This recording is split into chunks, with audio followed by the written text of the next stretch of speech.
Good evening students. आज आपको project में जो कन्फ्यूज़न हो रही है उसको दूर करने के लिए हम आपको समझा रहे हैं यहाँ पे कि प्रोजेक्ट में क्या क्या चीज़ें आपको करनी होगी, कॉपी कैसे लेनी है। तो एक बार आप देख लेंगे, ठीक है। सबसे पहले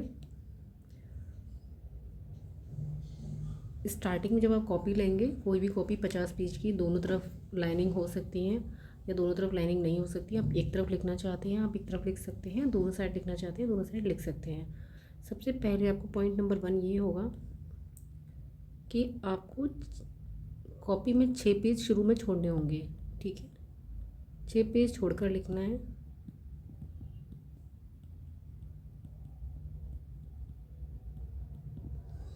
दूसरा पॉइंट होगा कि आपको 6 पेज के बाद ये हेडिंग डालनी है, विषय सूची। इसमें आपको ये पॉइंट डालना है, भूमिका, अध्याय, तीसरा पॉइंट अध्याय, चौथा उपसंहार, पांचवा संदर्भ सूची, ठीक है। इसके अकॉर्डिंग हमको आगे पेज में लिखना होगा।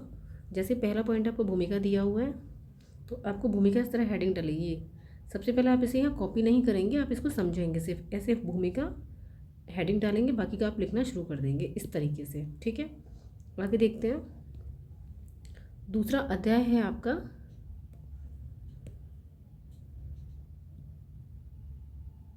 दूसरा अध्याय जो है जिसको आप लिखेंगे अध्याय 1। तो कोई भी जो आपका टॉपिक होगा उसमें आप नाम डाल सकते हैं कि जैसे ये मैंने एग्जांपल में दिया हुआ है कि प्रेमचंद का व्यक्तित्व और कृतित्व, ठीक है। तो इसी तरह आप इसको जब नेक्स्ट हेडिंग बनाएंगे तो इस तरह से आप अध्याय लिख सकते हैं, प्रथम अध्याय। और जैसे किसान आंदोलन यहाँ पे लिखा हुआ, इस तरह लिखने के बाद अपना पूरा टॉपिक ऐसे लिख देंगे, ठीक है।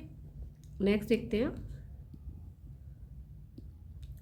पॉइंट नंबर 3, जिसमें अध्याय 2 है, जिसमें प्रेमचंद के साहित्य की प्रमुख विशेषता है, ठीक है। इसी तरह आपको अपने टॉपिक की विशेषताएं या टॉपिक का कोई भी पॉइंट आपको ऐसे लेना होगा और उसको आगे जाके आपको एक्सप्लेन करना होगा। अध्याय 2 लिख के यहाँ पर आप डालेंगे। जिस तरह ये हेडिंग पड़ी हुई है इस वाले नोट्स में, सिर्फ आपको ये प्रूफ के लिए दिखा रहे हैं कि इस तरह आपको बनाना होगा। अध्याय 2 लिखेंगे, उस टॉपिक का नाम डालेंगे और आगे उसको भी कंटिन्यू करके पूरा लिख देंगे, ठीक है। और आगे देखते हैं। फिर इसको लिखने के बाद आपको पॉइंट 4 आ जाएगा, उपसंहार और संदर्भ ग्रंथ सूची। ये संदर्भ ग्रंथ सूची एकदम लास्ट में पढ़ेंगी आपकी, ठीक है। तो उपसंहार वाली हेडिंग देख लेते हैं सबसे पहले। जैसे ये उपसंहार आपने लिखा है ना, इसको आपको लिख देना होगा अपनी तरीके से, जो भी आप लिखेंगे वो। और लास्ट पॉइंट आपका होगा संदर्भ ग्रंथ सूची। संदर्भ ग्रंथ सूची में आपको ये समझना होगा लिखना क्या होता है।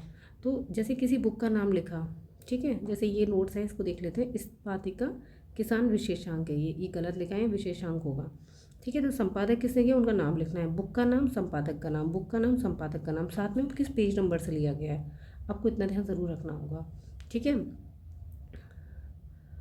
अब जैसा कि आपको पता होगा कि कितने पेज में बनाना है आपको, तो आपको मिनिमम 50 पेज से कम का ही बनाना है ये, ठीक है।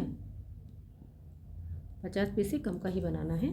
कोई भी आप कॉपी ले लेंगे, रिंग वाली कॉपी ले लेंगे या थोड़ी सी मोटी कॉपी ले लेंगे, जिसमें 50 मिनिमम या मैक्सिमम 50 पेज होने चाहिए। तो आप 40 पेज तक का बना सकते हैं। ऐसा नहीं है आप काउंट करके 50 का ही बनाएंगे, जैसे आपको कंफर्टेबल हो वो। और टॉपिक आपके ग्रुप में है ही है तो आप वहाँ से कोई भी टॉपिक ले सकते हैं। और इस तरह से तो भूमिका भी आप कुछ पेज में बना सकते हैं।